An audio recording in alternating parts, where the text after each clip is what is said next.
لله رب العالمين، وأفضل الصلاة وأتم التسليم على سيدنا محمد سيد الأولين والآخرين وعلى آله وأصحابه أجمعين.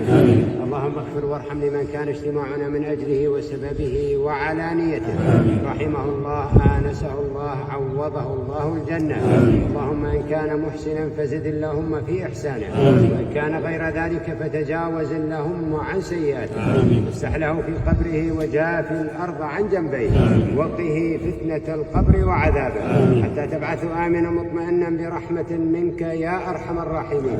اللهم أخرجه من ضيق اللحود ومراتع الدود إلى جناتك جنات الخلود، في طلح منضود وظل ممدود وماء مسكوب وفاكهة كثيرة لا مقطوعة ولا ممنوعة، وفرش مرفوعة مع الذين أنعمت عليهم من النبيين والصديقين والشهداء والصالحين، وحسن أولئك رفيق مولانا رب العالمين. اللهم يسر مآبه وهون حسابه، واجعل من السندس الأخضر لباسه ومن ماء الرحيق شرابه، وابدله دارا خيرا من داره، وأهلا خيرا من أهله، وجيرانا خيرا من جيرانه، وأنزل عليه الضياء والنور والبهجة والسرور بفضلك وكرمك يا عزيز يا غفور.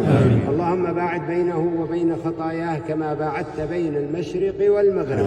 اللهم نقه من الخطايا والذنوب كما ينقى الثوب الأبيض من الدنس، وضاعف اللهم ثواب ذلك لنا ولوالدينا ولإخواننا الحاضرين لهم ولوالدين ولكل المسلمين والمسلمات المؤمنين والمؤمنات الأحياء منهم والأموات، إنك سميع قريب مجيب للدعوات يا رب العالمين.